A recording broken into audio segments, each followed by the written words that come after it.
MP election के बाद से अब बारी आ गई है एमएलए इलेक्शंस की। और एमएलए इलेक्शन की अगर अपन बात करें तो सभी जो है इच्छुक उम्मीदवार जो है आप देख सकते हैं कि साइन कोलीवाड़ा विधानसभा में आपको देखने को मिल जाएंगे। कई ऐसे नाम हैं जिनको हम कह सकते हैं कि ग्राउंड लेवल तक है, कई ऐसे नाम हैं जिसको लोग बहुत कुछ जानते भी नहीं हैं।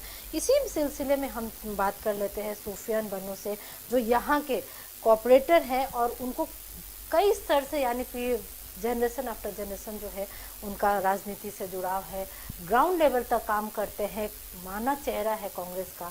जिस तरह से लाडली योजना है, कैसे देखते हैं कि कहीं ना कहीं चुनाव को ध्यान में रख के इसको लाया गया? मैं तो इसको थोड़ा सा सख्त लफ्ज में कहूंगा कि पहले चुनाव में जो है वो अंडर द टेबल पैसा देकर वोट खरीदा जाता था, अब गवर्नमेंट ऑफिशियली पैसा देके वोट खरीद रही है।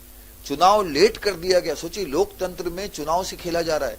15 अक्टूबर से पहले चुनाव होने हैं, हर साल 15 अक्टूबर को चुनाव होते हैं, लेकिन इलेक्शन कमीशन ने 2 स्टेट के चुनाव ऐलान किए, लेकिन कांग्रेस ने महाराष्ट्र और झारखंड का ऐलान नहीं किया। क्यों नहीं किया? इलेक्शन कमीशन किसकी सुन रहा है, किसके फायदे के लिए देखा जा रहा है, ये हमको सबको समझना पड़ेगा। इलेक्शन कमीशन जो है वो एक इंडिपेंडेंट इदारा है, एडमिनिस्ट्रेशन है, लेकिन वो भी इस तरीके से काम कर रहा है कि भी किसी एक पार्टी को फायदा पहुंचे।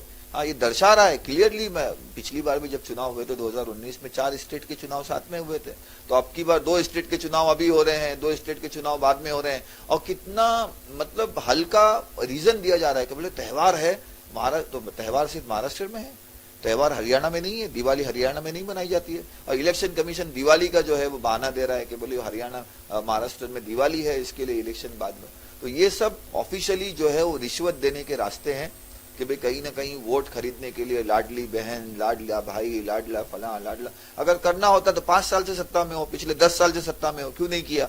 इलेक्शन के वक्त क्यों कर रहे हैं? तो अभी ये पूरी तैयारी है कि किसी न किसी तरीके से लोगों के अकाउंट में पैसे दिए जाए, 2-3 महीना पैसा आए और उसके बहाने पर वोट मांगा जाए, और फिर इलेक्शन के बाद हम कौन और आप कौन, यही होने वाला है। ये पैसा आएगा कहां से? आज महाराष्ट्र जो है 1.5 लाख करोड़ का कर्जदार है, हर आदमी के सर पे पैसा कर्ज है, तो ये पैसा जो बांट रहे हैं ये आ रहेगा कहां से? अभी आपको पता होगा, आप भी पत्रकार है, आपने भी अगर पता किया हो, मैंने भी अपने जानने वालों से पता किया कि जितना पैसा बांट रही है गवर्नमेंट, ये सिर्फ 3 महीने का गवर्नमेंट ने प्रोविजन किया है। वो भी गवर्नमेंट के एक डिपार्टमेंट की सैलरियों का पैसा जो है वो यहाँ पे कहीं न कहीं कन्वर्ट किया गया है। वो 3 महीने 4 महीने की कहानी है, चुनाव खत्म हो जाएगा, फिर वही वो जो हाल वहीं पे है। अगर आपको पैसा देना है, जिस सरकार के पास किसानों को देने के लिए पैसा नहीं है, जिस सरकार के पास फौजियों को देने के लिए पैसा नहीं है, फौजी रास्ते पे पड़े वन नेशन वन पेंशन के लिए, और वो सरकार 1500 बांट रही है। बांटने का बिल्कुल भी मैं विरोध नहीं है। पैसा देखिए, कोई भी सरकार पैसा देती है अपने जेब से नहीं देती है, लोगों का पैसा है, लोग जो टैक्स में देते हैं वो पैसा देती है, लेकिन वो पैसा देने का जो नियोजन है वो कहाँ से आ रहा है, कैसे आ रहा है, उसको समझना बहुत ज्यादा जरूरी है। तो ये थे बन्नू भाई, जिनका साफ यही कहना है कि इलेक्शन को मद्देनजर में रख करके जो है ये लाडली योजना स्टार्ट किया गया है। उसके बाद देखा जाएगा कि कितना हद तक जो है ये लाडली योजना सक्सेस होती है। कैमरामैन अमर के साथ संध्या श्रीवास्तव।